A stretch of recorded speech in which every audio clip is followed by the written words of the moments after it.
Welcome to Cox OC Connection. I'm Lacy Kelly, and this is Civic Connection, where we visit with civic leaders. Today we have the Mayor of Placentia, Scott Nelson. Welcome to the show, Scott. It's my pleasure. Thank you. Well, you are also the chair of the Association of California Cities Orange County Legislative and Regulatory Committee, which is my organization, and we love having you as our leader. And I wanted to just focus on your regional role during our visit today. But first, I wanted our viewers to get a little time to know you better. So I wanted to highlight that you were elected in 2008 and also reelected in 2012.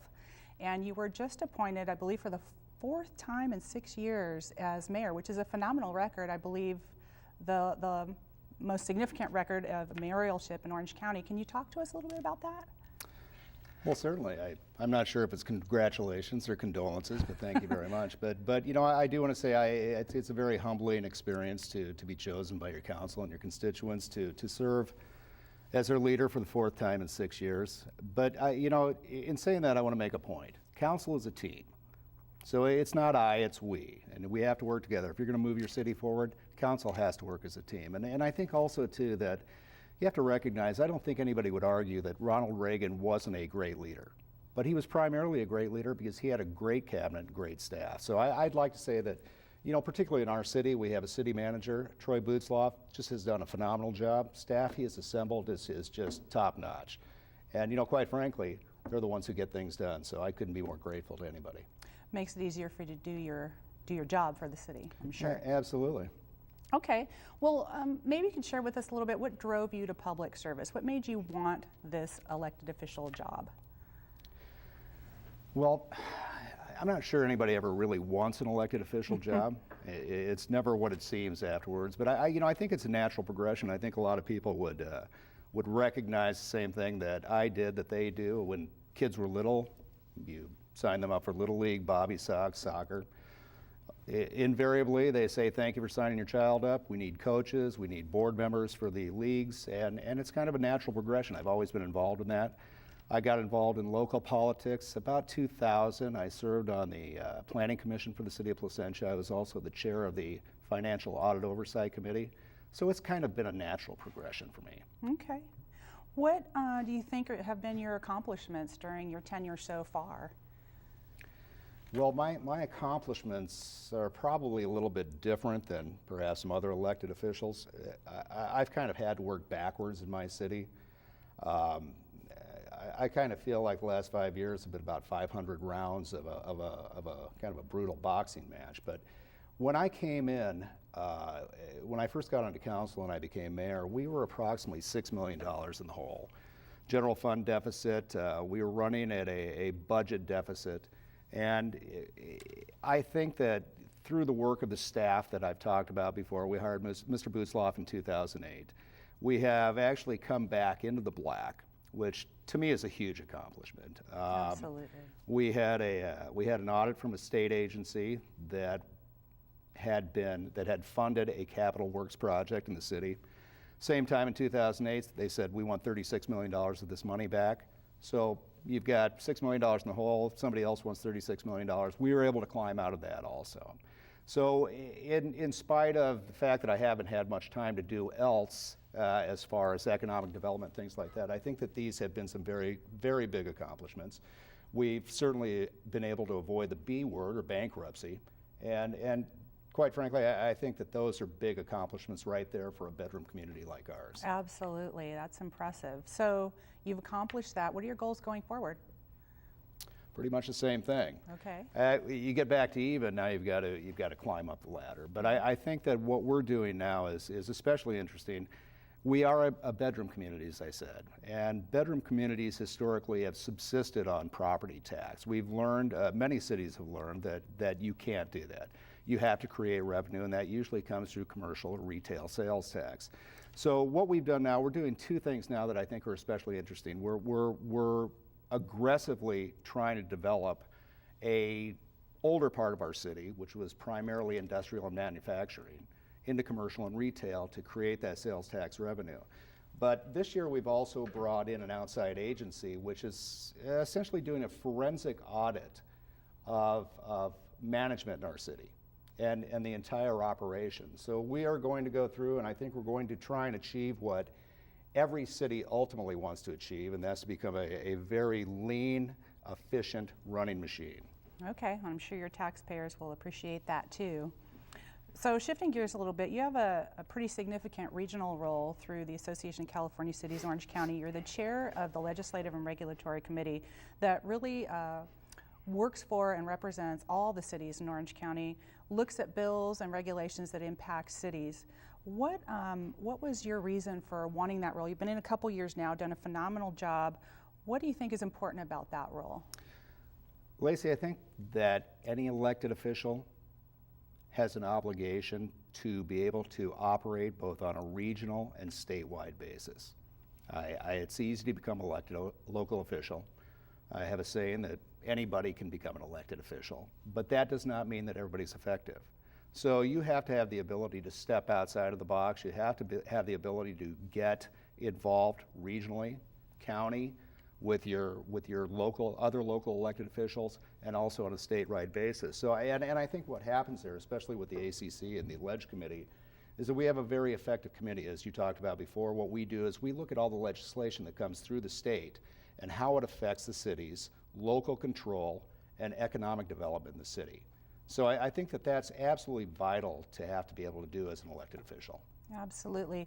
One of the things that you have led the charge on at the committee level is SB 7, which you've had very specific, particular concerns about. Can you tell us about that law? Well, I think SB 7 is a very interesting piece of legislation. It actually becomes effective January 1st of 2015. This was a bill that was brought forth by former Senate Majority Leader Darrell Steinberg. And you have two types of cities in California. You have general law city, and general law cities generally follow state and project building codes that are set up as the state does. Charter cities have their own charters, so in effect they can do projects as they want. They can put them out to bid. They can get the best out of however many bids they want, the lowest responsive bid. And in that respect, you know, they're more it's more beneficial to the taxpayers. Prevailing wage, what this particular bill does is says that every city, regardless of whether you're general law or charter cities, must pay prevailing wage. Consequently, what happens if a city like Placentia wants to go out and do a project, they're going to have to bid out a project, pay prevailing wage, which literally could double the cost of a project. Wow. The unfortunate aspect of this bill, it's very punitive. If you do not follow the law that this bill has established, is that it's very possible you could lose transportation or housing funds. And you're at the mercy of the state. So first of all, it's a loss of local control. At the ACC, we are big on local control. We think, quite frankly, your largest form of government should be at your local level. Sure. And you know, just that is enough of a reason. But secondly, the economic impact, the negative economic impact that it will have on so many cities. First of all, loss of jobs. You won't be able to do projects that you would normally do.